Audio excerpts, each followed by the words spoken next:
For those who are not in the recording booth, we just attempted to have a knowledgeable guest who could tell us many important things, who was sabotaged by Louisiana's general idea of network connectivity.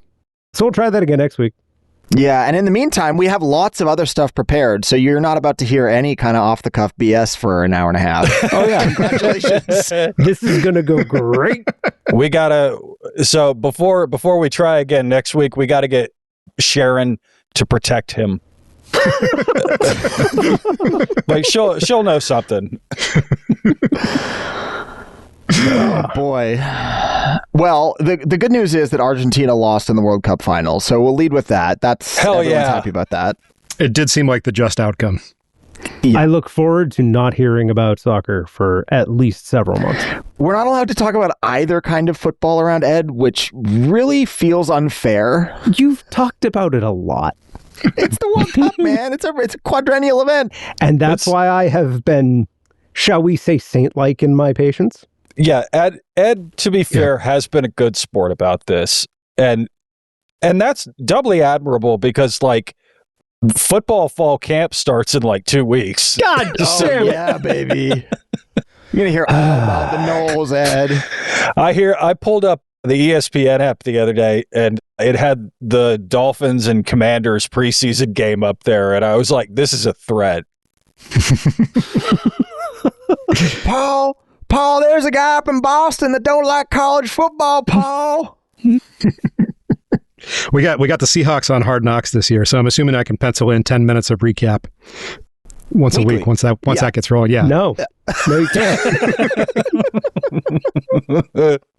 You can make me listen to it, but you can't make them listen to it. Ed takes over cut and paste edit duties exclusively to remove all football content going forward, both kinds. I have robots for that. Come on. I will allow Proctor that just because the Seahawks did beat the Patriots. So It's true, we did. You know, fair is fair. Yeah. So anyway, on the topic of interminable journeys that result in slaughter, we had both the World Cup today and also the Odyssey came out in theaters this past week. I believe exactly one of us have seen the Odyssey at this point. Is that correct? Cool. So I can lie about it. I mean, it's been spoiled. Yeah, you know that's true.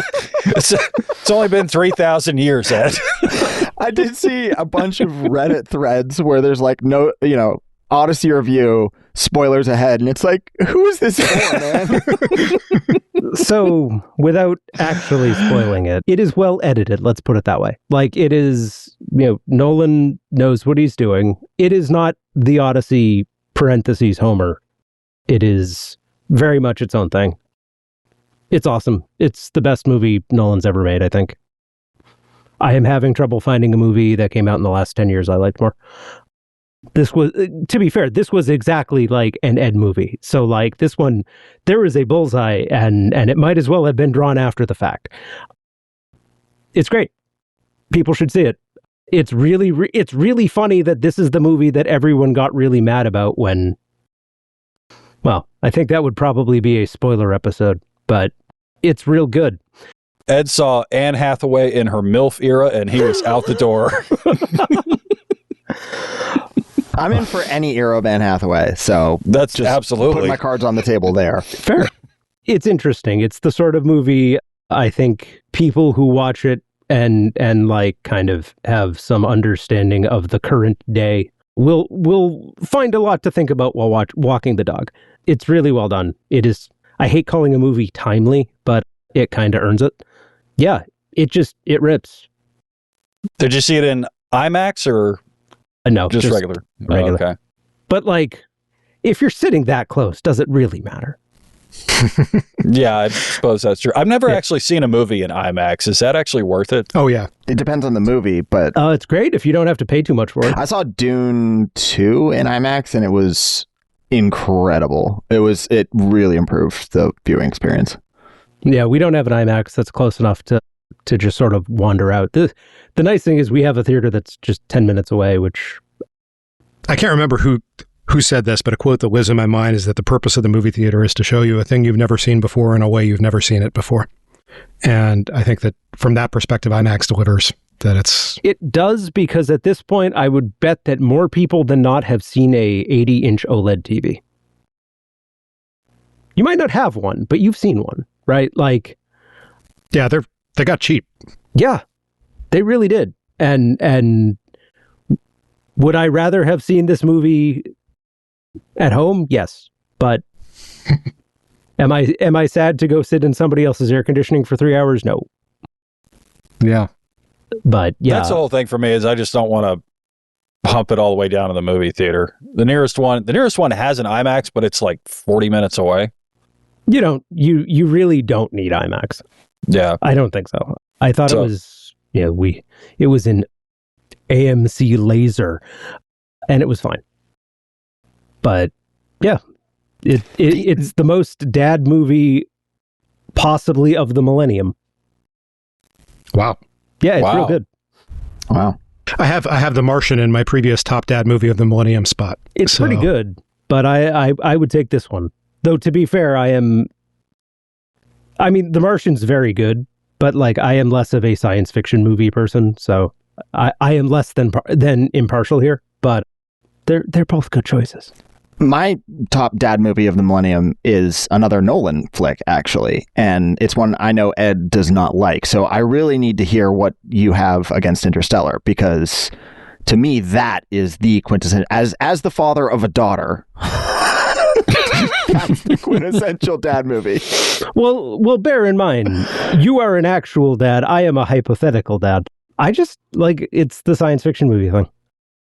I'm just not crazy about him. I thought Interstellar was fine.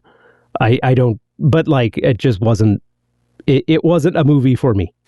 Pain just visibly flickered across George's face when Ed said that. That's a wild take. That's just an absolutely wild take. I also don't like most. I don't like most linear media, George. I just really don't. It's just not really my thing. There's good news for you in the Christopher Nolan oeuvre. So. Have we got a movie for you? I would call that my second favorite Nolan movie, so yes. I'm probably mistaken to trust Ed here, but since George said he went and saw Dune 2, I'm kind of leaning towards Ed. Just because... Excuse me, are you racist against French-Canadian directors by the name of Denis Villeneuve? Yes. First of all. That's allowed. He just comes out and says it. Second of all, the thing about Dune and seeing Dune in theaters is it would require being around Dune fans. That is true. And I do not want to deal with that. All you have to say, and this is going to be a targeted attack at many of our listeners, is you just have to shout, Kevin J. Anderson did nothing wrong, and flee the scene. This is Normal Men, a podcast from four men who are clinging desperately to normalcy in an era when that's asking a bit too much. I'm George in Charlotte. In D.C., I'm Proctor Malone. In outer Florida, I'm low-tax speedrun enjoyer. And I'm Ed in Boston. I'm just saying, you know how leftists on Blue Sky and Twitter give Harry Potter liberals a bunch of shit? Dune is their Harry Potter. I'm going to need some time to untangle that one. I just for the record, I don't even really like the books that much. They're fine. I mean, they're expansive and, it's an interesting universe that he creates, but the movies are really fun. They're great. The thing you get with Villeneuve is you get really, really beautiful stuff to drink in with your eyes. And that's what the Dune movies are great for. It's not, the story is kind of irrelevant. It's Zendaya's eyes glowing bright blue, and it's the still suits working their way across the blowing sand, and it's Baron Harkonnen looming over this dark, shady room, and it's the spray of the water as ships come out of it on the way to the planet Dune and all that stuff. I mean, it just looks cool. It's the same thing as in Sicario, that movie is kind of interesting for its somewhat ambiguous plot line, but the really great thing about it is it just looks sick. It just looks really good. There's this scene where there's this team going across the Mexican border, and the light is something I've never seen in a movie before. The way he captures the dusk is just like, I don't even know how to describe it. There's no word for it. It's just perfect. Or the mist coming across the mountain underneath the alien ship in Arrival, right? Like Villeneuve just does stuff like that. And it's just, and Nolan has his own style, a visual style that works in similar ways. So it does not surprise me at all that Ed thought that movie whipped, because I'm sure it looked sick. Like, because Nolan does that. It's his whole deal. I mean, he literally commissioned an astrophysics lab to make him a realistic black hole for Interstellar. Like, it's going to look good, guys. Like, yeah, but I mean, like, of course it looks good. Not everything in theaters looks good, but most things do. It's more... Nolan is going to cause a lot of discourse with this one, even more than has already happened. So, good luck with that. I'm going to be over here muting some words on Blue Sky. But it's like I said, it's a movie that actually earns the word timely. And I think there's some stuff we're chewing over. And I don't want to be, because like there are actually things to spoil that I'm trying really hard not to spoil right now. What was your previous favorite Nolan movie? Probably Memento. I still think they should have let Matt Damon do it in a Boston accent. He kind of does. Like it's very clearly, I mean, everyone uses an American accent, including the non-Americans. But you occasionally get a little bit of local color out of one Matt Damon. Oinaps Pantos. I think using an American accent might have been in the wedding vows for Tom Holland. But he's committed. All right, so The Odyssey in theaters. You should go see it. Apparently, I will be going to see it. Hopefully next weekend. So, very excited about that. I won't, because I have a 3-year-old. But go see it.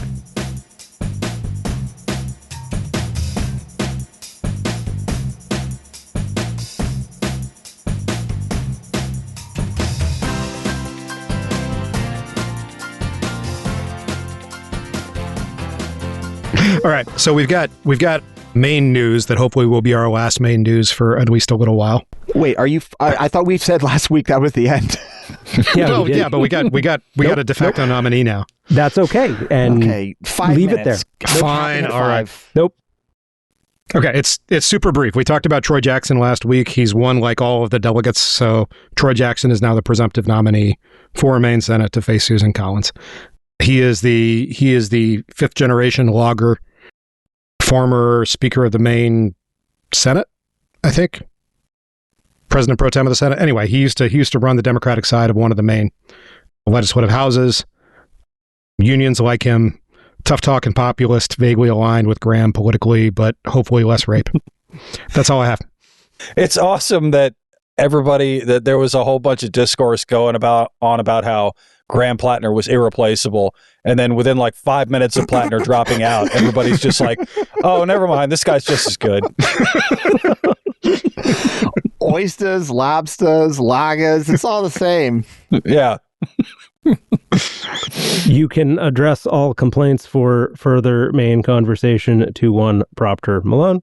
The rest of us disavow all responsibility. Yeah, I'll own that. Oh, yeah. So there's more Maine? No, it's not Maine. It's not Maine. Oh, I just want to talk about the clip bot on Blue Sky because I'm excited about that. So if you want to find out more about Maine, you can now at normal-men.bluesky.social and say, tell me something about Maine, and it will come up and render a video clip from one of our past episodes where we are talking about Maine. For Maine in particular, there are a lot of options. So regrettably. So 100% vibe coded, but it's there and it seems like it works. I have already muted the bot. Also, the bot's name is Norm. Because somebody's going to just like and no, don't at people. If this is between you and Proctor's robot, leave the rest of us out of it. Also, just be normal about it, okay? Just be normal. Like, that's all we ask. That's the whole thing with this podcast. For the love of God, be normal.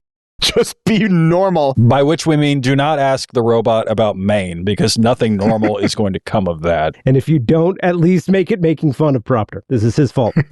All right, I've got one more election-related nugget, which is making the rounds right now. Michigan. I'll allow it. Sri Thanadar, who is a Democratic representative from Michigan, just filed his quarterly FAC report, and he is showing negative $1.1 million in campaign intake in the last quarter. That is not a typo. That is, he has negative campaign income, not negative net outlay, but negative income. And the reason for that is that apparently Sri Thanadar had $3.7 million of campaign assets invested in crypto. So, excuse me? Yeah. Hold on. Time out. Is that even vaguely legal to do? Like, we'll are you find able out. to hold your campaign cash in Bitcoin? No one knows. I guess. I mean, Yike. Is anything illegal at this point? Well, let me rephrase. Are there any sort of laws we're aware of around what you're supposed to put campaign cash in, or is it just go nuts? I'm already out of my depth on this in terms of what the law says, but I mean, I think you are allowed to invest it at least within certain, constraints. And I guess crypto is within the rules or not. Certainly you would be allowed to take crypto donations, and Shri's position such that it wouldn't surprise me if some chunk of this was stuff that he got in kind that he's just never taken out of crypto. Because, is he a Dem or a Rep? He's a Democrat. Oh, okay. But obviously he's crypto friendly. Okay. So we need to replace him, is what you're saying. Maybe. I mean, he's not. Yes. You're crypto friendly. Get the hell out. Yeah. Well, there's a difference between being crypto friendly and holding millions of dollars of campaign cash in crypto. That is a magnitude difference, I think, that really... Yes, crypto friendly is worse. I think that's the difference between crypto friendly and rapidly humping as much crypto as you can. And the Reuben. Thanadar is a guy that I have sort of in the category of I would rather have him in the Democratic coalition than have him in the Republican coalition by a long shot. But he's not. You can one say of my that favorite. about Ro Khanna too, though. I would say that about Ro Khanna. I absolutely feel that about Ro Khanna. But I don't want to. I do not want to say this, Proctor. I would encourage him to vote for Democrats. I would not encourage him to run for office as a Democrat. If somebody beat him in the primary, I would be fine with that. But so what Michigan oyster farmer do they have? Yeah, Plam Gratner from the UP. Those freshwater oysters. Yeah. One of the issues that prominent Desi politicians, he's Indian, have in the age that we are in terms of Indian politics is that there are very, very active influence ops is maybe too strong, but there's very active interest from the Indian government in having American Indian politicians who are friendly to the Indian government, and the Indian government is currently being run by fascists. So there are some contradictions innate in there for a number of people, of whom I think Thanadar is one, and whom Khanna also has problems with this, that are partially problems of navigating diaspora politics when the home state is both strong and kind of sucks. That, there are some things that I think he might be better on in future if things were to get better in India. There are some things that, he's old anyway, so this is probably not going to be a going concern for a long time. But he is? Yeah, he's like 70-something. Oh. No, the President Ossoff needs to tell Modi, you can keep that shit in California. You can't be sending that to Michigan. We're not 1955, damn. I could have sworn he was like in his 50s. No, he's got the world's best dye job. Yeah. Wing job, whatever he's got going. That is impeccable work. Yeah, he legitimately does look plausibly younger than that. He looks like he's plausibly 50-something and looks old rather than 70-something and looks young. So, but enough about Tom Cruise and his appearance at the pregame for the World Cup final today. Do we have literally anything else to talk about this week? We can't do NDAA because I don't know anything about the NDAA. Just to foreshadow for next week, the guest was going to talk about the NDAA, the National Defense Authorization Act. We don't need to get into too much detail, but it did fail cloture in the Senate this past week. That hasn't really happened before, and it's a really big deal because defense spending traditionally is a very central part of what remains of bipartisanship in Washington, D.C. It's in everyone's best interest to keep these particular pumps running. And a couple things are working against that right now. Without getting into too much detail, but A, Republicans trying to put all kinds of batshit culture war stuff in there. And B, Democrats just saying enough, like we're tired of this. This is and having no reason really to continue along with it. We'll leave it at that just for the interests of keeping next week's guest fresh. Yeah, so show up. Yeah, so y'all better listen, even though this episode is sure to only get better from here. But yeah, so that is a pretty big deal. Yeah, well, we can leave it there. Let's talk about cyclopsporiasis. Oh yeah, that's a good one. I do.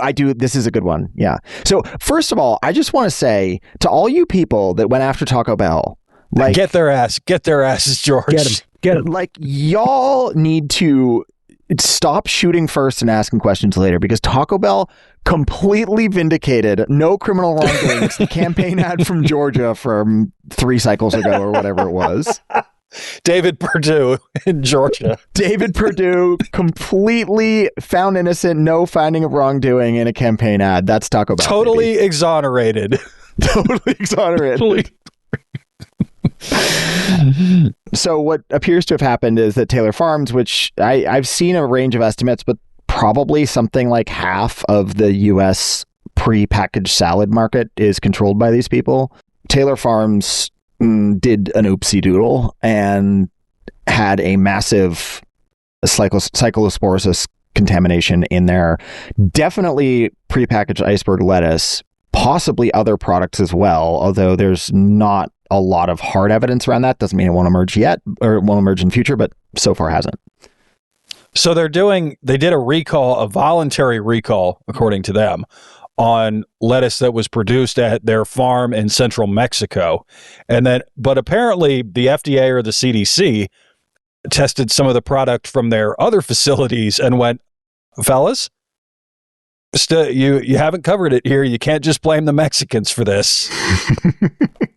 I will say I go to Mexico twice a year, and I've been a number of other times as well. I've never had an issue of that nature in Mexico. So I do think Mexican cuisine in Mexico gets a worse rap for that particular dynamic than they're deserving, at least in my experience. Anyhow, the other thing about this is that when they did the recall, they did it with their internal product codes for like Cisco, which is the nation's largest food distributor, Taco Bell, their Taylor Farms brand, bunch of other stuff. And they've also contradicted themselves. So first they said, well, actual Taylor Farms branded stuff didn't have any issues. It was all another. And then that turned out not to be true. And they also only dropped the recall on Thursday, when it seems like there was a fair bit of evidence long before that they needed to do the recall. So basically, if you've come anywhere near prepackaged iceberg lettuce, and that's basically everything that you're seeing iceberg in food service east of roughly Kansas in the past couple weeks, yeah, just throw that out. Don't eat that. Don't. We're going to create, along with the Waffle House index that we use for hurricanes, we are now going to have the Taco Bell index for food safety. Yeah. I mean, Taco Bell does have an exemplary food safety record. Yeah, they're actually very good about this. That's right. The TBI. Yeah. Like if you look at like they had a big food safety scare in, I want to say the mid 90s, and it was they didn't have great controls back then. But now, like if you're eating meat in a Taco Bell, it was not cooked in that Taco Bell. It was cooked in an environment where they can control every variable, for instance. Like that's one of the things they do. There's a bunch of other stuff they do that their food safety is way higher than McDonald's, Chick-fil-A, whatever. Yeah, you're in like the single-digit Mila Chipotles. It's fine. Yeah, exactly. That's right. Chipotle, I mean, it turns out when you're doing prep of raw vegetables and raw meat at large scale in a bunch of different places all at once, you're introducing a very large number of variables that you don't always want to see. So that was the basic issue with Chipotle. I mean, Chipotle's done a much better job in recent years, but it's much harder to control than central processing, which is what Taco Bell does. Now, the downside of this is when you like Taylor Farms have one point of failure in one of your large production facilities, then you're in deep trouble. And that's how 28 states have recalls of basically all the iceberg at this point. So Greek salads for the summer, folks. Just stick to that. My wife was one of the lucky few who had cyclosporiasis prior to this outbreak. She had it probably 2018, 2019. And you do not want this. This is really, really unpleasant. Fatigue, diarrhea. Like this will absolutely kick your butt. So if you think you have it, get it checked out, try to get it diagnosed, try to get it treated. But ideally, just, don't eat lettuce for a couple of weeks and maybe you get to dodge it. I mean, statistically speaking, you're going to dodge it, like just for the record. The number of people that ate iceberg in the past 2 weeks versus the number of people that have come down with this stuff is like, your odds are very good. But I mean, it's easy to just not eat iceberg because it's crunchy water. So yeah, it's pointless. Don't do it. I mean, it is crunchy water, but I would not go with pointless. Though it has been funny having Massachusetts' messaging being that the number of cyclosporiasis cases are normal. Low taxes out here getting a Big Mac without lettuce on it. Nothing wrong with that. I think the wedge salad is underrated. People dog on iceberg, but the wedge salad is a good application thereof. I mean, the iceberg is the appropriate thing to put on a hamburger. Don't get me wrong. And a wedge salad, you're absolutely right. Fantastic. But I feel at the same time like the blue cheese and the bacon and the good quality tomatoes are doing most of the lifting there. And the iceberg is really just pure substrate that could be produced, but could be replicated by some other kind of lettuce just as easily. I mean, you're really going for the form factor with the wedge salad, which is... But what other lettuce has that level of crunch and does not add much of its own flavor, right? Like everyone goes romaine, but if you put romaine lettuce on a cheeseburger, I'm worried about you. I've done it before to avoid a grocery trip, but yeah. Yeah, I mean, same. I'm not saying that I'm innocent here, but like it's just not the right call. But like, what can you make a wedge salad with that does not add a unpleasant amount of greenery taste to what is a blue cheese and bacon experience? Right, and ideally it also needs to be structurally capable of maintaining a wedge, which is not universal. I mean, I'll be honest, I would try one made of cabbage, but I don't think that's helping. I mean, I don't know. You might be a visionary, Ed, but I think it's more likely that it's terrible. You would get the crunch. I mean, like I make salads with green cabbage pretty regularly just because like it has more food to it than a nice than a head of ice. But like I think more fiber, but not really much else. I am this close to committing voter fraud for Kemi Badenoch after hearing this whole conversation. I mean, a cabbage is definitely going to outlast whoever's their next prime minister. Yeah, so we are now in the Andy Burnham era, which we've entered into with a bang with the arrest yesterday of the brothers Tate in Florida, in Miami. Oh, that's right. So that's very exciting. We get to follow that story over the next several weeks. Wait, hold on. Is that extradition to England? Yeah. Oh, I didn't know that. That's great. I'm shocked we honored that, but there you go. As friend of the show, Xander O'Connor noted, if I had known that the third place in the World Cup would have gotten to arrest Andrew Tate, I might have tried harder. Yeah, we'll see if we actually do extradite them. I think that there's still some question about that, at least. They would prefer not to be extradited. They can bribe. They've got powerful friends, but we arrested them, so that's a step in the right direction. The outfits they were wearing were something. Did y'all see those? Yeah. I did not, and I am now Googling. Yeah, Andrew Tate was wearing like capris. Yeah. Well, they're in Miami, so yeah. And yeah, you kind of got to see them here. Yeah. We go live for the How reaction. to describe it? It was kind of like MILF clothes. Is that fair? Like, yeah, okay. I'll allow it. I mean, look, I think people should dress how they want. I think they should dress in a way that makes them feel comfortable. But also, I do not think that the Tates dress well. So they dress in the dark. Yeah, like tight and like shiny, an aggressive kind of dark. We're not talking about just like the lights are off. We're talking about this is the bottom of a deep well. The darkness of the soul. Wait, they got arrested at a bare knuckle boxing event? He was supposed to be the MC of it, wasn't he? Yeah. Wow. I mean, he's literally wearing a blouse with cleavage. That's incredible. So look. What is going on here? It's the whole entourage too. Like it's not like he's an outlier. I didn't even know he had. In the video I'm watching right now, one of his flunkies is removing his necklace because presumably it's quite valuable and you don't want to be taking that into a prison or a jail. This is just really incredible stuff. I didn't even know we had bare knuckle boxing in the States. So where was he before this? Does anyone know? Like, was he actually in Romania, or had he... I assume he had fled that jurisdiction long ago, but I don't keep up on these people. Yeah, I thought Trump bullied Romania into sending him over here, didn't he? I think that's right. I think they've been mostly Miami-based for a while, but I could be wrong about that. I assume they have not been back to the UK because they would have been arrested. It's either, like, if that kind of character is going to be in the United States, they're going to be in Miami or Vegas. There's nowhere else they could possibly be. Well, maybe Austin these days. Yeah, it's getting worse. Yeah. Lubbock, maybe. I feel like they might do bare knuckle boxing in Lubbock. That does seem like a very Lubbock. Oh, I was just talking about the Tate brothers, but bare knuckle boxing, yes, that does seem like a Lubbock thing for sure. Yeah, although the Tate brothers do not seem like a Lubbock thing. Yeah, that's fair. So apparently they will go before a magistrate judge on Monday, and we might know more at that point, though. Bail is rarely granted to those held for international extradition. Yeah, you think? You think, could you imagine Andrew Tate watching them throw the tortillas at a Texas Tech game or something? I can, and it's pretty great. It's and watching them in that purple blouse with the cleavage. That's great.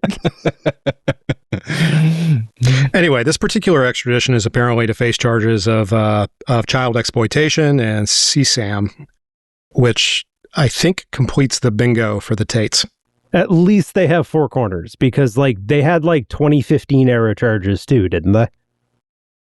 That might be right. I don't know. I don't know if those make it go away at some point, but like this is not the first time some dude with like a frilly wig wants to have a long personal conversation with these guys. Right. Like there's no way that you can be surprised that the Tates are catching charges for CSAM, but I at least was not previously aware that that was part of their portfolio. So just think, these guys love Twitter. Elon, he's right over there. Yeah. No, he's suing people for CSAM now. Haven't you seen these updates from the users of Grok? Yeah, I have. I take them about as seriously as you expect. I mean, I have no idea whether it's legit or not, but he is in fact suing them. So he is. If you're not familiar, the LLM/image generation service known as Grok, which was used to generate large volumes of CSAM and other illicit material, put it that way. The users that were doing this and encouraged to do this by Elon Musk and, defended for doing this by Elon Musk are now being sued by that very same Elon Musk for using his service to do something that was illegal. So congrats, dumbasses. You're using up all of my GPUs. It's supposed to be my CSAM. And of course, he can't even find enough people to do illegal stuff with it, so he's renting it out to Anthropic, which and Google previously, and Google now. Yes, that's right. That's right. Yeah, it's not great. Yeah.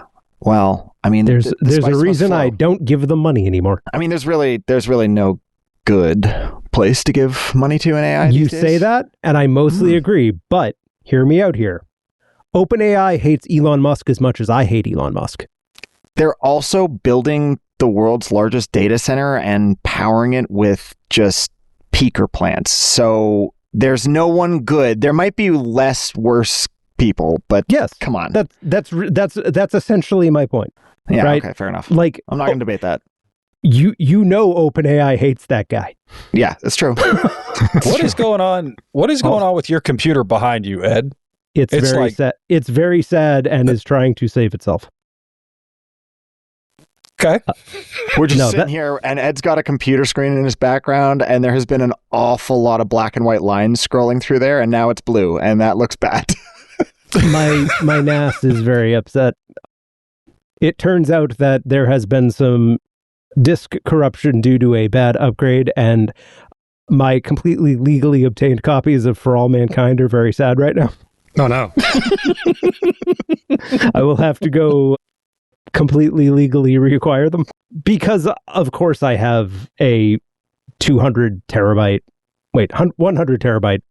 storage array. It's literally just For All Mankind. You have 100 terabytes worth of For All Mankind? I didn't realize they made 100 terabytes For All Mankind. No, but I have 100 terabytes of disk. How many hours of 4K video is 100 terabytes? It's a lot. But it's not full of... Well, I mean, okay, so it has all of my old video recording RAWs. Plus, it's just the general file store for the house. So it has 8 28 terabyte discs in it because there was a time when you could buy those. Yeah. They used to be cheap and plentiful. Sorry, 6, not 8. There's 2 more hot spares, in which were the expensive ones because I was like, oh, damn. I'm not going to be able to buy more drives. So I had to spend, the originals were like $300 each. And then it's like, oh, hey, I'm going to spend $500 on 2 backup drives just in case. And now they cost what? $6,000? Oh, I don't even know if you can buy these anymore. Yeah, probably not. Yeah. Oh, okay. It's only $900 each. Whew. I paid $300. We got a bill to make daylight savings time permanent that just passed the United States House of Representatives. Well, Proctor really wanted to talk about this one. I do want to talk about this because I think we have internal disagreement between the normal men on whether or not this is a good idea. I'm in the camp that says that this is a terrible idea. But interesting. The faces Ed just made. I would have thought you were a person of good character and normal something. So we tried this once already, and a bunch of people literally died. It turns out that if you put morning activities far enough in the dark, that's really bad for traffic patterns. Maybe things are better now. We're better at making light than we were in the 70s or whenever it was last time we tried this. I mean, I'm pretty sure we are. We definitely are, at least from an efficiency and cost perspective. Yeah, we definitely are. But the major arguments against, as I see it, are that, and this doesn't affect everybody equally because this hits you harder depending on where exactly you are in the United States, whether or not you're close to the western edge of the time zone, and also the strips where sunrise exists don't line up exactly with the time zones. So, generally as you get sort of north and west within a time zone, it's a worse effect. But during the time that would normally be daylight savings time, there's going to be places where it's 8:30, 9 o'clock before you have sunrise. And that's pretty late. Like, that's when people are expected to already be where they're going. That's a problem. There's actually a religious freedom angle, which is that this is kind of a problem for faiths where the length of a day is determined partially by daylight. Oh, so like Ramadan. Well, also like Orthodox Jews in the Sabbath are about to get are about to get hard by this. Yeah, that's true. And there's been some protest on that basis. To some extent, like I think if you live on the East Coast of the United States and you live fairly close to the coast, this is probably fine for you. This is going to be a strict improvement. I dare say it is excellent. But there are a lot of people who don't live in those places who are going to have some pretty screwy effects from this. So none of them are on this podcast, though. So yeah, there is that. Who is to say whether it's good or bad? I thought it was pretty late for me. Yeah, you don't go anywhere, so no problem. That's true. I'm mostly out here looking for like average weighted ed hours of quality light, and this is a big improvement on that front. And honestly, we're trying to get more people to move and become coastal elites anyway. What's the problem? That's a good point. Here's my take on all this. I don't care. No matter. I get up in the dark in the winter. It's light too late in the summer already. Anyways, I don't care. Make the clocks whatever they want. I'll adjust and have one extra espresso if I have to. It's fine. But I do think Proctor raised some very good and well-argued points, and I thought Ed did not. So I'm going to actually try to crack on this one. I just think they should have done it. They shouldn't have done permanent, whatever it is, daylight savings time. They should have done permanent standard time. What is going on here is Trump is trying to steal our extra hour of sleep that we get in the fall. They should have waited until the spring and fixed it then. That's true. We do have an hour that's just going to poof forever, right? Like normally that's kind of a take a penny, leave a situation. Leave a penny situation, and now it's just gone, assuming the Senate ratifies this, which may not happen. So the backstory on this, to my understanding, is that the House passes this fairly regularly, and the Senate says, no, fuck you, we're not changing this. There was an incident a couple years back where the Senate actually accidentally passed it, and everybody got really excited for a minute because somebody put it up for unanimous consent and nobody objected. And then they walked that back. So it may or may not be that we're actually going to get a change to daylight savings time out of this. It's going to be maybe a polarizing issue in the Senate, but it's one of the relatively few issues on which you already have agreement between luminaries like President Trump on the Republican side and Patty Murray on the Democratic side. So maybe it'll go somewhere this year. We'll see. It's Trump trying to take that hour away, and it's going to hit right as GTA 6 comes out. So for our gamers, the Democrats need to oppose this. We want you to have your extra hour of GTA 6. I do not. It turns out we have now found something I have common cause with Republicans on. I'm as surprised as the rest of you. I think you can do with a little less GTA 6 in your lives. And I think with regards to Proctor's earlier point, we've historically seen, lots of flexibility out of religious organizations when put under pressure. And I think this, I think ingenuity is in their bag of tricks. So you can fix this problem. You can. Your concerns around daylight, like sunrise, sunset, build in offsets, right? We've all been doing it. This is a terrible argument, but I'm just trying to fill time between. I'm looking at this clock and I'm just going, oh God, we're only at 45 minutes. Okay, so in terms of the impact of this on the Senate map, so Montana and Idaho get particularly hard hit in terms of late sunrises, and that is going to hit right around election time. So that could play. Almost all of Michigan is going to have latest sunrises between 9 and 10 a.m. So not necessarily great if we had any incumbents running in Michigan, but we don't. So that could be fine. And the Dakotas... I'm okay with hitting Idaho, but we need to leverage this in Michigan and Montana.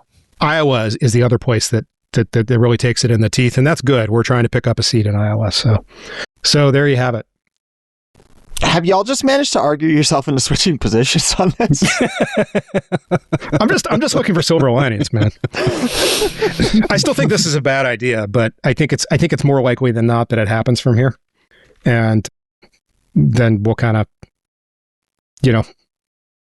pick the world we live in, I guess. I also grew up in a place where when I walked to high school in probably early December or January, I was walking in the dark. And when I walked home after basketball practice or yearbook or whatever, I was walking home in the dark. And it's fine. It's really fine. I hear you that there would definitely be a period where people would have to adapt to driving in the dark, but also people drive in the dark all the time. Like I don't know. I just can't get worked up about this either way. I'm trying to get into this, and I just can't. He's trying to find an opinion. Miles this morning, and I'm just like, I can't sink my teeth into it. I'm purely interested in the political ramifications. The Democrats need to oppose this and let Trump wear it. It's Trump's fault. Yes. Harness nostalgia. Should we talk a little bit about Trump's primetime speech this past week? Did any of y'all even pay attention to it? I think I caught like one clip from it, and I didn't watch it. Old man yells at cloud. I saw a bunch of people be panicked on Blue Sky, and I was like, business as usual, and then didn't. He got basically no pickup from the networks. I mean, some networks showed some of the speech live, but it didn't really drive conversation afterwards. The basic frame is that he's trying to get the SAVE Act through Congress, presumably because Trump believes that the SAVE Act will help cement a Republican majority in Congress. Which I don't even think is true, right? I mean, the SAVE Act is so nuts, like I don't think it's worth really going too far into the weeds, but have we actually crunched some numbers on what it might do to likely voting patterns? So it's definitely bad for women. It's less clear if it's bad for women on an axis that helps Republicans. So the SAVE Act has a number of provisions that are relevant that are essentially anti-voting. It gives certain powers to the federal government to protect elections. There's some discretion built into those powers. That's where a lot of the worry is coming from.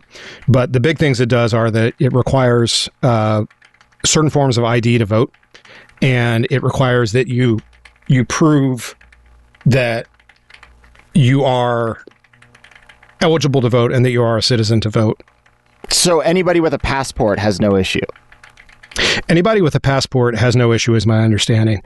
So hold on, you're telling me there's an act out there that college-educated women who have passports, I mean, that's just kind of how it goes, are fine, and all the other women are in deep trouble. This is supposed to hurt or help Republicans? Specifically, the category that's going to have the most trouble with this is married women who have changed their last name, because you need to establish that you are a citizen, and you're going to again, if you're given where Ed Poll's at, if you're a coastal elite lib lady who our strongest soldiers, nothing but love for my coastal elite lib ladies, we love y'all, who happens to have a passport, like for instance my wife.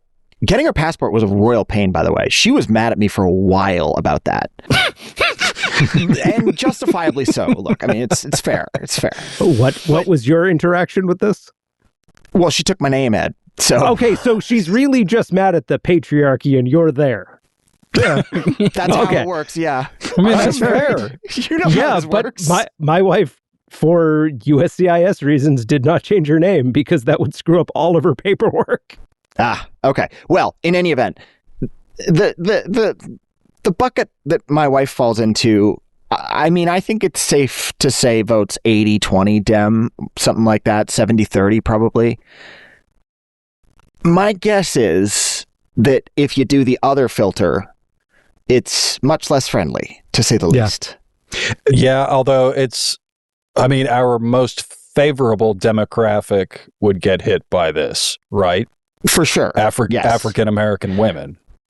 Well, married African-American women. Who changed their name. Or African-American women who can't produce a birth certificate, can't produce the kind of identification, but they would tend to not vote anyways, the way these things tend to work. So, yeah, I mean, I think there are real questions about whether or not the SAVE Act would be, on the strength of that provision, as bad for Democrats and as good for Republicans as they think it's going to be.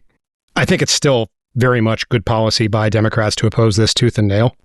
To be clear, I totally agree with that. I don't want to make it sound like I'm supporting this turd. Like, I was just doing a bit there, just for... Even if they got it through it, but I mean, George, I think you're right, that even if they got it through, it might not be as bad as some of the nightmare scenarios are depicting it as, that there are some reasons to think that this cuts against Republican participation in some ways. that are countervailing to its obvious intent, which is to rig Republicans, which is to rig elections for Republicans. I'm going to be laughing at Raquel being mad at George over the passport for a while. I mean, I think it's fair. I wouldn't hold it against her. Yeah, I wouldn't. Yeah. I mean, changing your name's a pain in the ass, man. Yeah, dude. Like, totally. 100%. It's why I suggested my wife not do that. My wife kept her name. It's worked out great. Yep. My wife changed her name. She did not hold it against me. Getting her passport. Sure she didn't. We split the names on the kids. It is really one of the things that I did learn, though, is that, like, if you're dealing with immigration stuff, that bad idea, really bad idea. You will lose continuity all of of your identity cases. is a valuable thing. And this is something that I think we've seen some movement on in terms of how frequent it is for women to change their names when they get married. That's fallen off a cliff in about the last generation and a half, compared to it being an essentially 100% practice previously. And also that's something that varies significantly across cultural lines.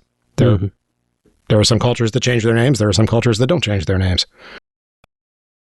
Most of that tends to favor Democrats on the analysis. And also married women in total vote Republican. Unmarried women vote extremely Democratic. But if you look at the entire pool of married women across the United States who vote, I want to say it's something like 55-45 Republican. My guess is if you control that on passport holders, it is a very different story. Yeah, strong agree. Right. Yeah.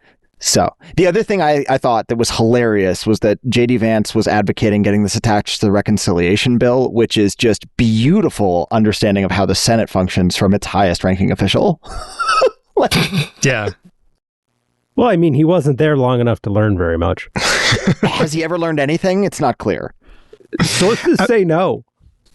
He's learned how to scam New York Times editors. That's about it. That seems more like something you just sort of do autonomically. Yeah, that's like saying, those people were born looking for the wallet inspector. I don't... Yeah. Well, I don't know. That's not assigning enough cynicism to them, I think. Looking for the wallet inspector, but making sure they check his voter registration first to make sure they're not accidentally giving money to a Democrat.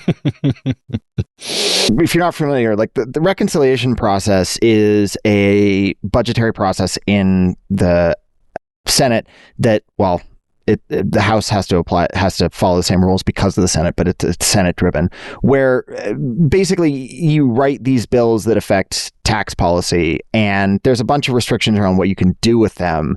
For a lot of stuff, it's fine. Like it's easy to slot stuff within this approach. So for instance, the Inflation Reduction Act was a reconciliation bill that made very significant changes to a bunch of stuff that wouldn't initially sound like tax budgeting, but it was. So there are very wide waters you can steer bills through that let you pass them through a majority process in the Senate.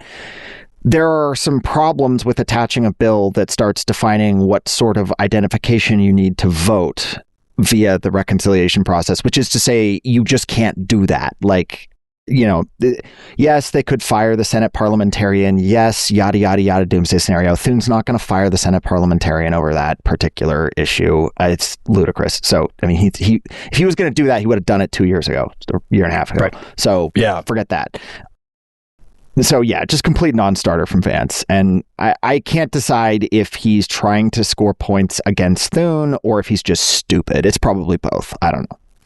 Vance wants to nuke the filibuster. I don't think that's a secret. He maybe wants to nuke the filibuster in a way that they can plausibly say, oh, we didn't nuke the filibuster, but he wants to get rid of it. At least he wants to get rid of it right now because they hold the presidency, and, the filibuster is strictly an obstacle right now to Republicans. It's not a problem for Democrats right now. Hopefully it will be again when we have a trifecta, but as of right now, the filibuster is the friend of truth and light and the enemy of the GOP. So obviously Vance wants it gone. If there were 50 votes in the Senate to do any kind of this hardball politics to run roughshod over that, then, like George said, they would have done it a while ago. There are not, especially with McConnell on whatever questionably alive liminal status he's on. Hey, we got proof of life. We got proof of life. They made sure the newspaper was in there, so. But can you trust that these days?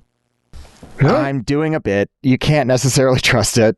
McConnell's probably not dead, but how alive he is a totally separate question.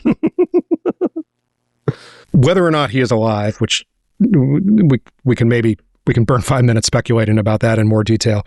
It seems unlikely he's going to walk in the Senate doors and vote anytime in the very near future. He's been in the hospital for a long time, we think, if that's where he is. He has not been attending meetings, for instance, or anywhere else outside the hospital. So that's one problem for them. Murkowski's made it pretty clear that she's not on board with any of this stuff. Tillis isn't going to tear down the filibuster on his way out either. Right. So they have some problems to deal with in terms of the vote count along those lines, for the reasons that always crop up in the Senate, which is that the marginal Republican is going to be a lot more levered if they get rid of the filibuster than if they keep it. If you're Republican number 52 or Republican number 51, your life gets much harder if the filibuster doesn't exist, because all of a sudden you're getting whipped to actually do these things instead of being able to retreat to the protection of the filibuster when you don't want to do them. Same logic applies for Democrats too. Right. So, yeah, absolutely. But asymmetrical in the sense that, like, right now we don't have the ball. So right now it's asymmetrical. It won't be asymmetrical in 4 years or 2 years or whatever it is. Yes. Were circumstances different, I would very much like the filibuster to be gone. It is an institution that causes more problems than it solves, but it happens to be an institution that is helping us right now, right this minute.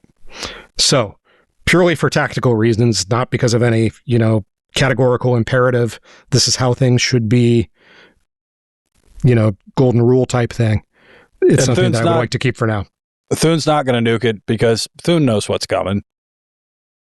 Yeah, he's not stupid. Yeah, he doesn't have the votes. I mean, if he had the votes, he would. But I doubt it. But I mean, there's enough Republicans who know what's coming that they don't want to go down that road. Yeah. Yeah, I agree. They are much more clear-eyed about the future than a lot of our fellow posters on a certain social media site. Yeah, they want us to bite the bullet.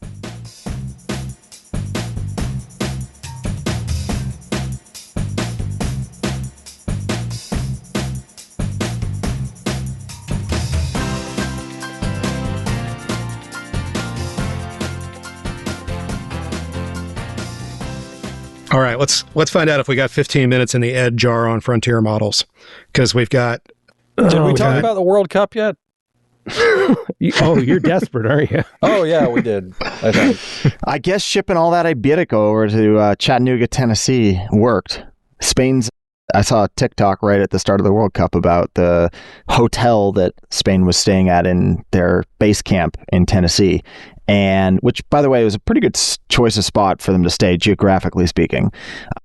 They interviewed the American head chef at the hotel, and he was talking about, we're working with their team chefs and their nutritionists and building menus, and you can't fry anything. And also they're bringing over 200 pounds of Iberico ham and for like a week. I mean, dude, have you ever tried to eat more than a couple ounces of Iberico? You make a good point. Yeah, it's like the Wagyu of ham, right? I love that stuff, but you do not want to eat that by the pound.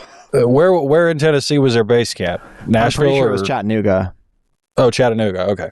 Yeah. They do some decent pig down there too. So very different from Iberico. Yeah, a little. Granted. Bit. So sorry. Do we want to talk about Frontier models, or do we want to talk about literally anything else? I mean, we know Lotax's opinion. Yeah, we should talk about Kimmy 3, right? Like, let's talk about Kimmy 3 for a bit. Well, yeah, I need a smoke break anyway. You boys go nuts. Yeah, fair enough. 15-minute cap though. So you can't really start there. You kind of have to go back a little further. So Claude Fable got unblocked by the US government, and then everyone realized it's not very good. It's not that I shouldn't say it's not good. It's that it is way too expensive for what it is, and almost nobody knows how to use it for something useful, right? Like, these things are not, like, it's not a good programming model. Using it as like a lead model in most use cases is probably not the best way to use it. However, Anthropic is also now in a bit of a bind because OpenAI came out with GPT 5.6. For my money, GPT 5.6 is the best model family on Earth. And I would be saying that even if it cost what Anthropic's does, except it doesn't. There are 3 models in that family: Sol, Terra, Luna. Terra is weird and people don't use it because it doesn't have good economics, but Luna is roughly Opus tier and costs, well, Opus costs $5 input, $25 output. Luna costs $1 input, $6 output. This is what we call a lot less money. And Luna is excellent, right? And this has kind of made Fable look even dumber, right? Because Sol as a model is, you can consider it roughly equivalent to Fable. Yes, they're each good at different things, but it costs somewhere around half as much, maybe less, right? And at that point, you can just throw way more of it at something and get the result you want. This has also coincided with, well, let me take one step backwards. China, as we have discussed previously about these robots, go ask Propter's robot if you want a refresher, but they have not been quiet. They have been busy. And a company called Z.ai came out with a model called GLM 5.2 a little bit before GPT's new model came out. It is roughly equivalent to Opus and costs even less than Luna does. So Luna is in the same ballpark, probably a little bit better as a model, but we have already seen a Opus tier model cost pretty much a rounding error out of the Chinese companies. Then Kimi K3 releases. Kimi is the model family done by Moonshot AI, who is another one of those China-based model developers. They also run their own inference providers. You can buy tokens from them. K3 is weird because all of the benchmarks say it is amazing. I shouldn't say that that's weird, but I should point out that Moonshot has a habit of cooking their stuff for benchmarks. I have not found it to be quite as impressive as folks say. Like, it's not bad. It's quite good. Benchmark-wise, it's competitive with the Fables and the Sols of the world, but in your actual experience, it's not. Got it. Okay. Specifically, like, it is listed at about half the price of Sol, but it uses way, way more tokens to do anything. And particularly, so models have what are called reasoning levels. It's not thinking, don't worry about it. But they go from like low, medium, high, max, whatever.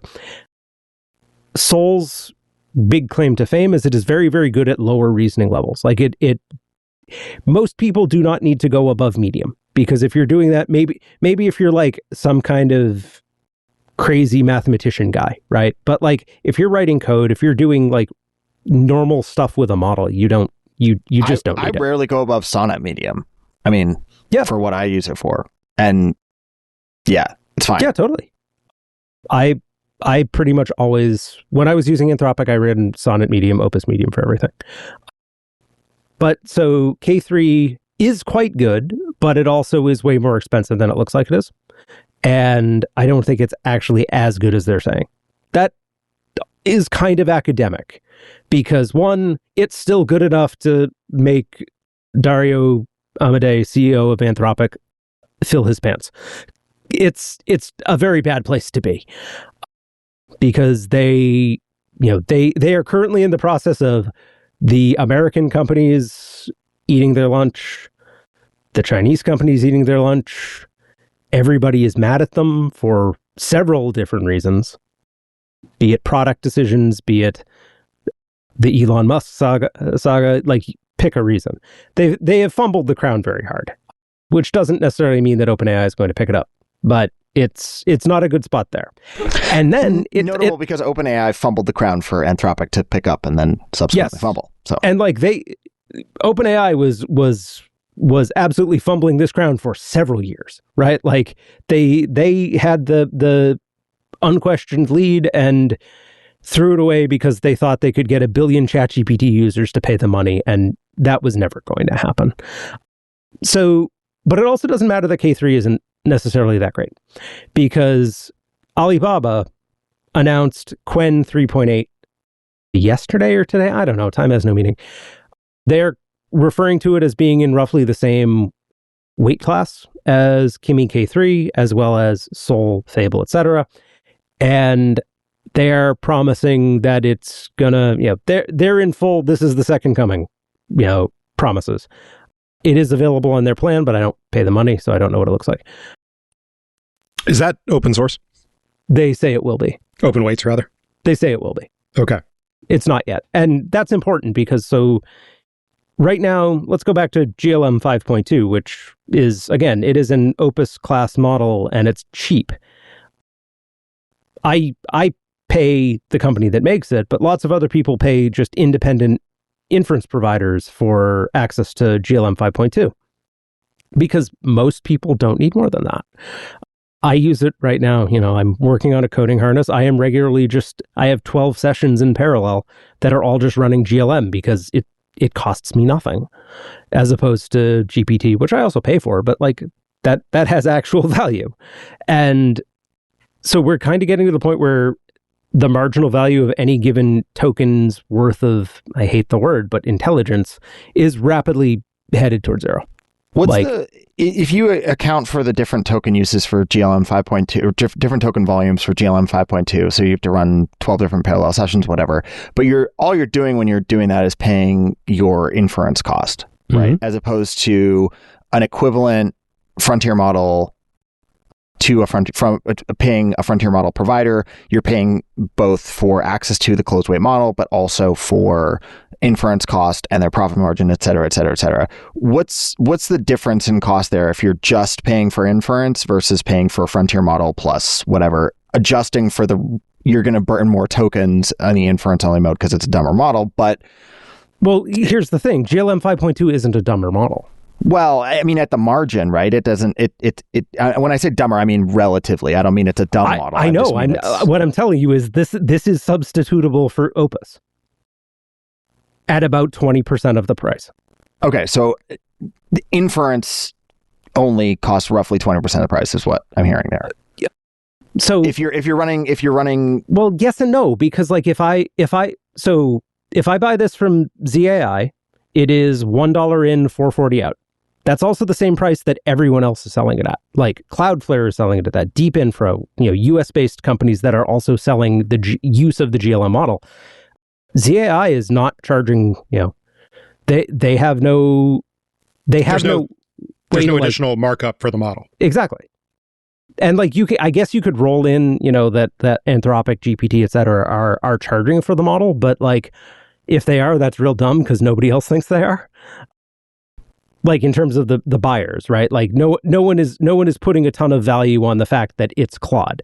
There are things that they are putting value on, things like zero data retention, things like that they'll sign a BAA, all of the data is stored in the United States. Those are really valuable things. And like there is something of a moat there.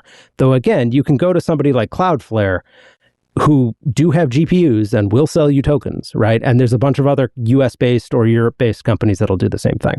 And so really where the frontier labs have an advantage, historically, obviously, it's been model progression. Their stuff is further ahead, except now it looks like, the footsteps are really, really close. Kimi K3, Qwen 3.8, ZAI supposedly has their own cooked up that, they've teased it, but they haven't teased exactly what it is. It might just be another spin on 5.2. But what all of the frontier companies are now trying to pivot towards, and Google of all people are far ahead in terms of this, but they're trying to pivot towards being a platform, right? Like they're trying to get you into their ecosystem through their tools, through enterprise, the enterprise agreements that, start connecting your internal stuff with inference. in a way that's a little better than just, throwing an MCP server at it. So they're just trying to figure out how to be sticky about this. And I mean, my intuition is that they're probably not going to succeed in the way that they want. Not because companies won't pay for it, but because the amount of money that Anthropic and even OpenAI have to charge for this is going to just be like astronomical compared to what you can kind of already start to get if you just start pointing robots at the thing, right? Like you're effectively competing with your own product's ability to output useful things for the customer. And to be clear, this outcome is the happy path for the consumer.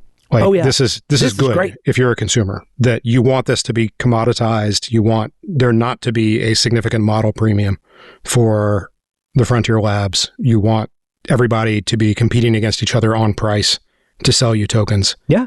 And like this is why I am building at the moment, it looks like a coding harness. It looks like an alternative to Claude Code. But like I am building this as a vertical stack to let you own your entire infrastructure aside from the need to go to an inference provider, right? Like I'm building something where like you should have your own chatbot. It should go to data that is in your house or in your business, right? Like you shouldn't have to rely on these people. Are there still reasons to sometimes do it? Yeah, right? Like they're probably better at maintaining backups than, I don't know, my sad computer behind me.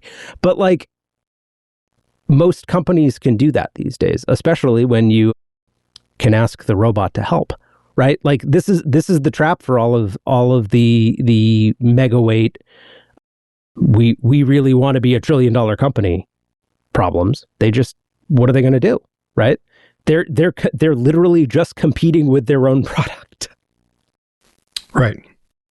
So very friendly for the consumer.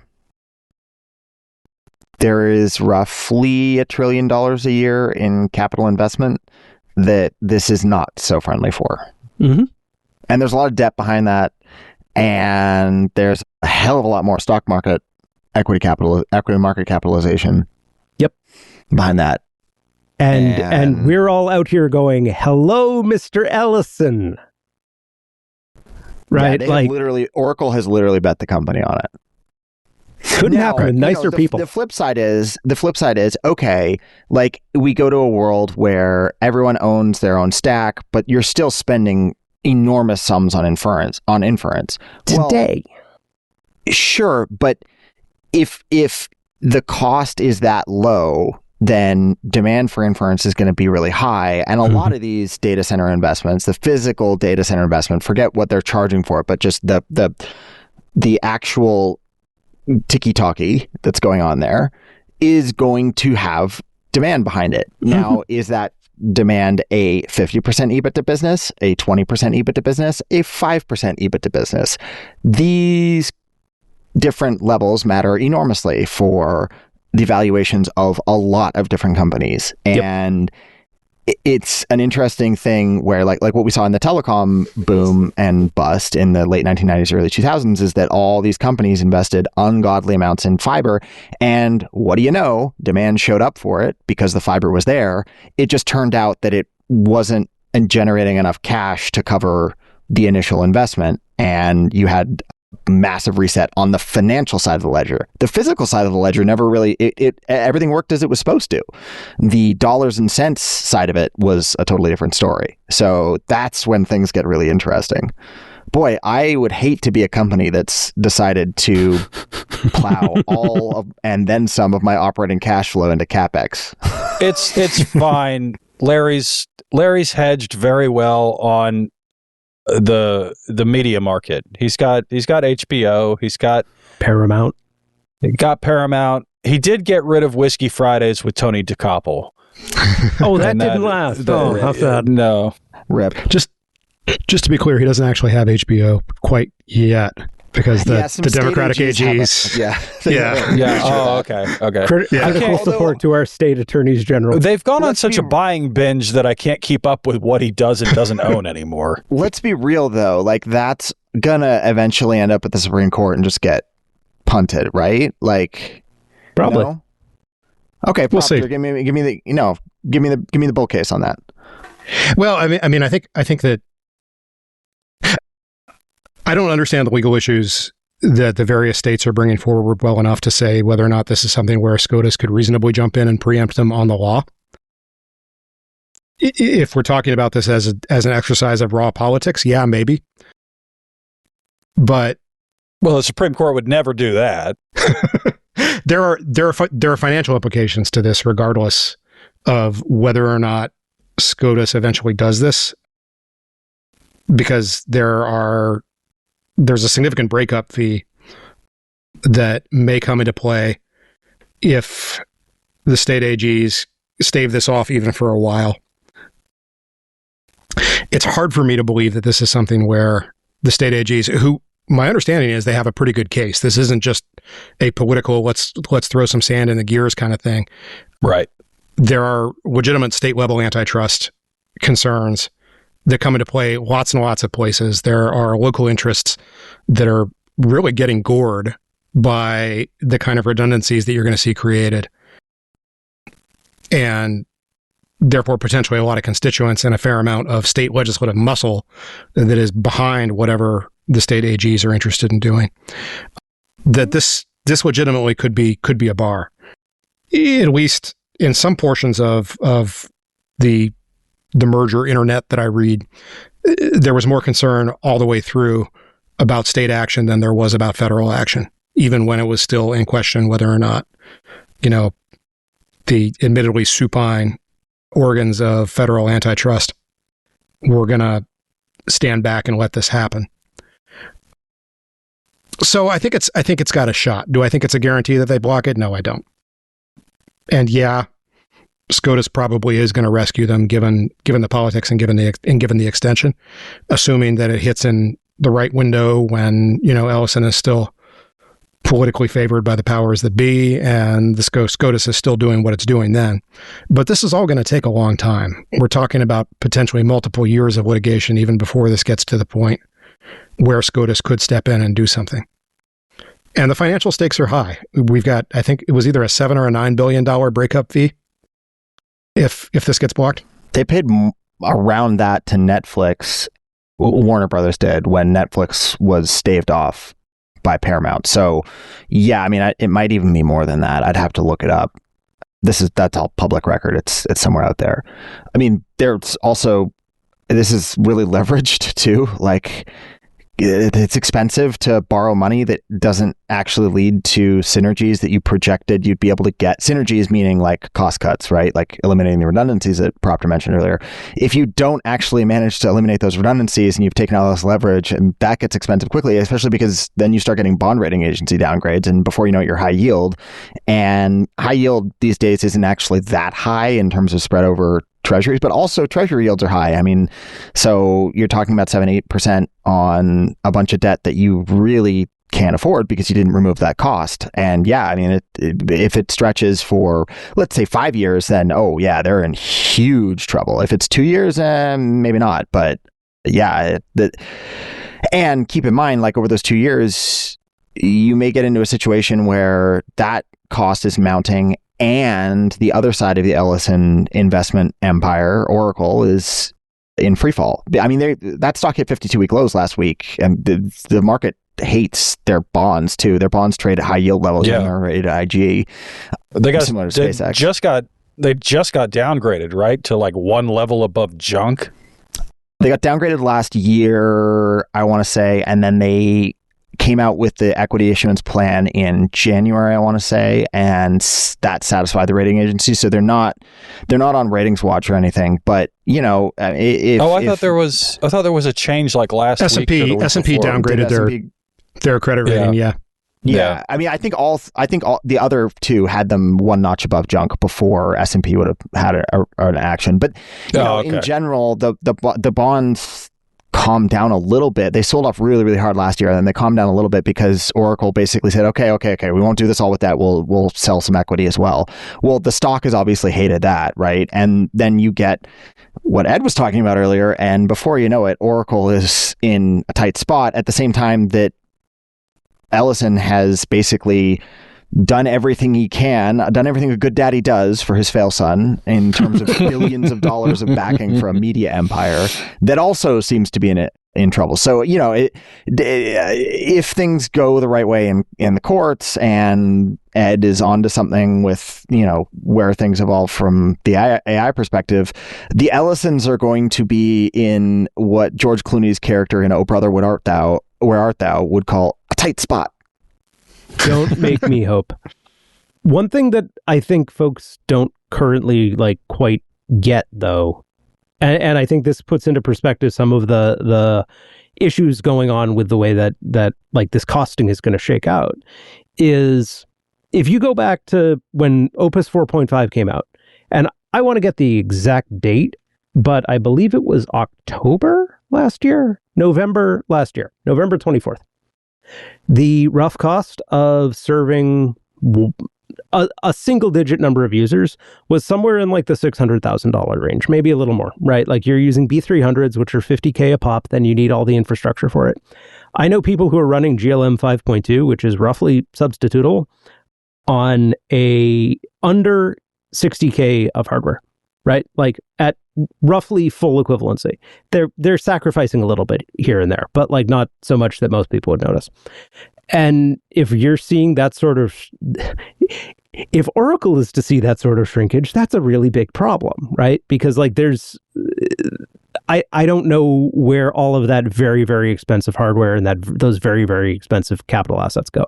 Are like, I don't know how you make that back, which is to George's point earlier, right? Like eventually we used all that dark fiber, but I'm out here hoping that Larry Ellison has to slowly get away on one of his several yachts, because I know what's going to happen. What's going to happen is right before the hardware market crashes, Microsoft will have signed contracts and started releasing the next Xbox.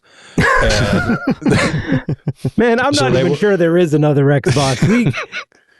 I got faith in Asha and what's his name, Narnia. She's too busy serving on the task force around productivity for the Federal Reserve, for the new chair Warsh task force. Yeah, her and Egg Boy. Yeah, her and the Eggman. And like the one economist in that group who works for Anthropic. So I'm sure they're going to cook up some really legit stuff. Oh, that's going to go fantastic. That economist is actually quite interesting. He seems like a pretty reasonable guy. I mean, all things considered. But the other two, oh, buddy. Yeah. So, I wonder if she'll get to keep that job after 18 months she has shown the door at Xbox. They're supposed to be delivering their task force recommendations by the end of the year. So it's a short-term assignment. I see. I have faith in the person who shut down id Software to really boost productivity. In minimal fairness, they didn't actually. Like that. Some of the reporting there is off. But in the words of New York Fed President John Williams, that sounds like an aggressive timeline for task forces, but we'll see. How does he have time to do that between doing the Star Wars movies? All right. We're over an hour and 28 minutes, and that means we're done. So Thank you for listening to this on-the-fly, completely unprepared, off-the-cuff episode of Normal Men. We promise we'll have something more put together next week. And you know what? Like they always say, satisfaction guaranteed or your money back. So for Normal Men Andy Burnham, hold on. Andy Burnham, if you're listening, and I know you are, give Gibraltar to Spain as a little treat. I think they earned it. For Normal Men in Charlotte, I'm George. In DC, I'm Proctor. In Outer Florida, I'm Low Tech Speedrun Enjoyer. In Boston, I'm Ed. Stay normal, y'all.